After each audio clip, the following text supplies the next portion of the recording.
Welcome to a new Daily Top Askreddit video.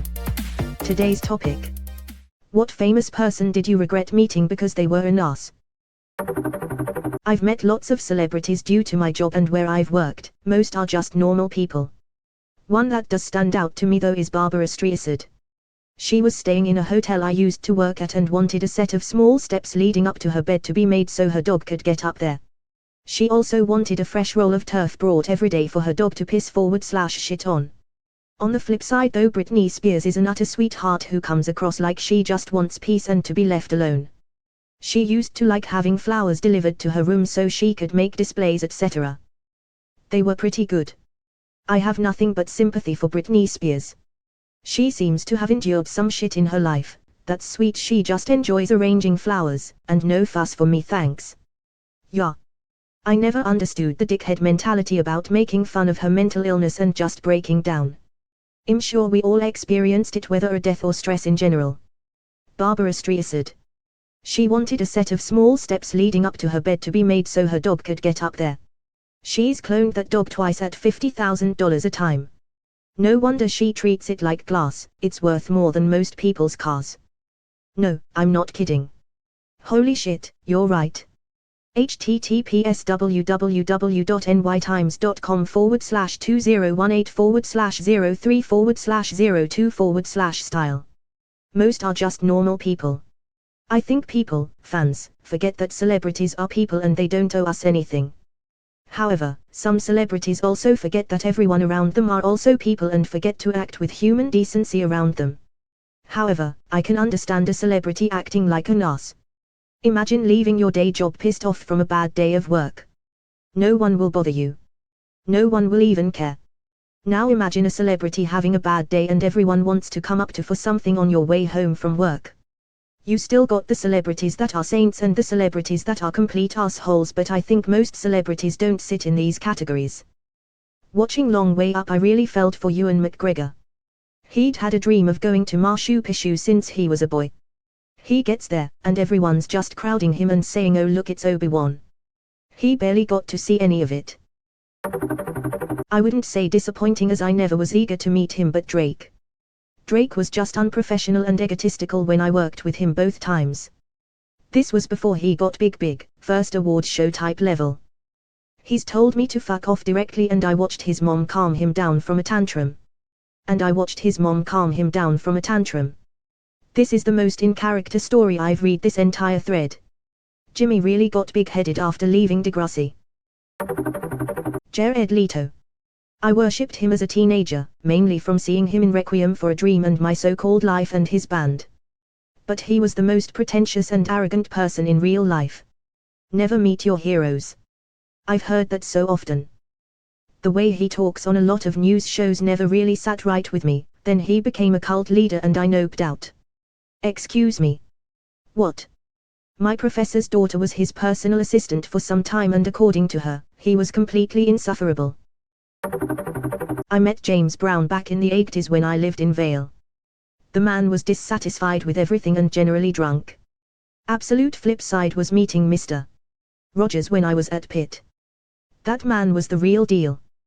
I have seen people who worked with Mr. Rogers describing him as almost exactly the same as on his show. And that is beautiful. I feel compelled to share this comic.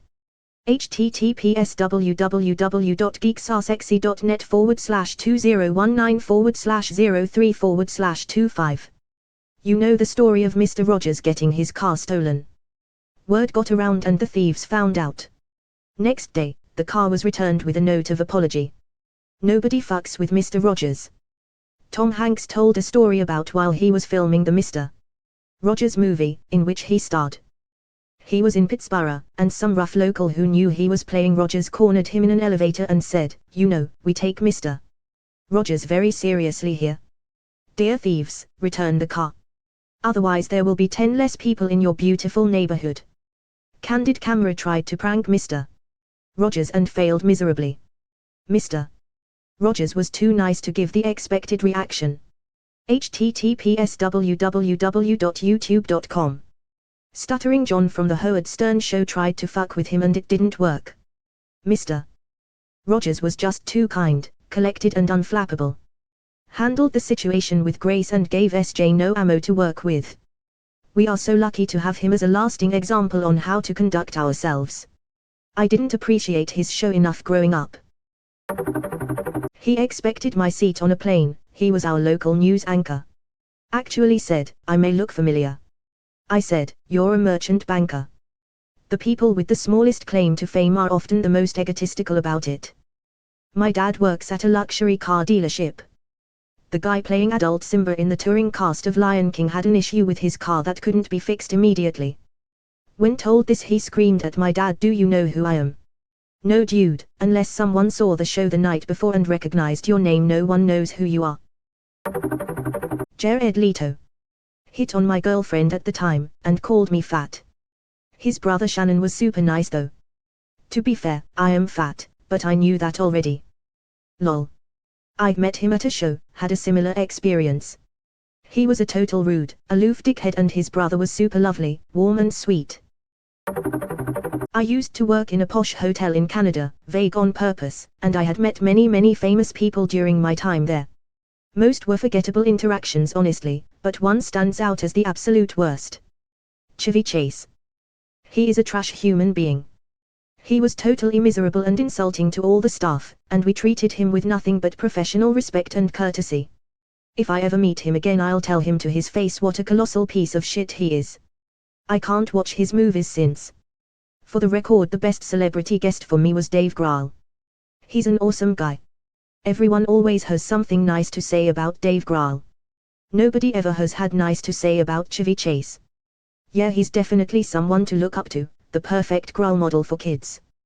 One of the first concerts I attended had the Foo Fighters on one of the main stages. This was when Color and Shape just came out.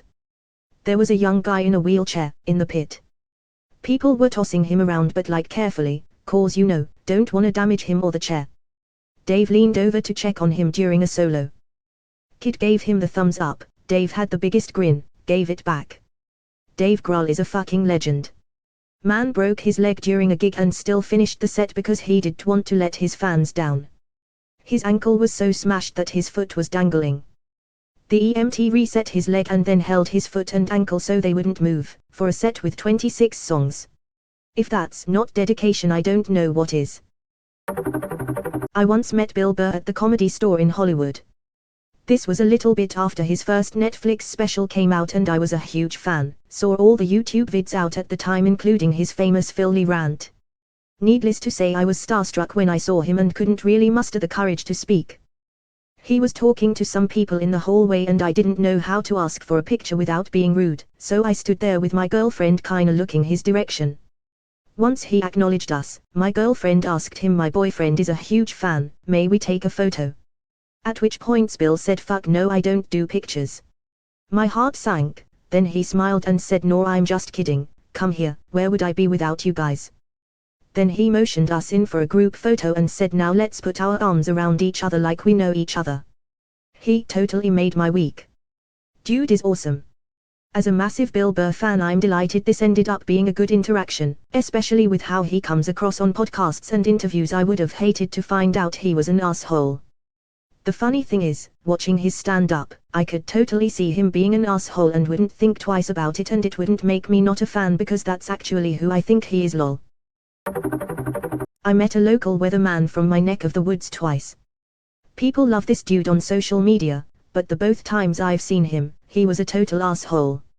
On the flip side, I met Emilio Estevez at work. He was cool. Where do you work? He's the vice principal at Shumer High School who oversees all-day detention. That's how he met Emilio Estevez.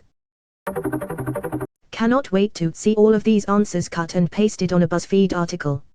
How else am I going to get my 1,246,633 unrelated reaction GIFs between each story? A famous soap opera star in my country, he came into the Dairy Queen I was working at.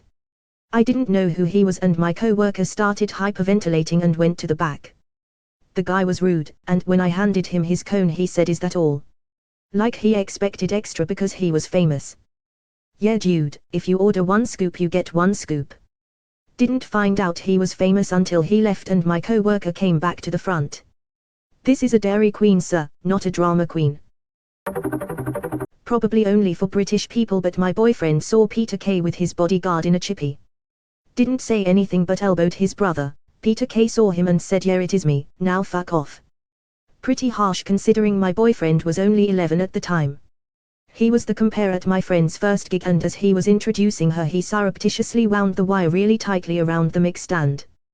For that first vital minute of her act she was stuck performing an awkward unraveling of the wire instead of bonding with the audience. He did it on purpose.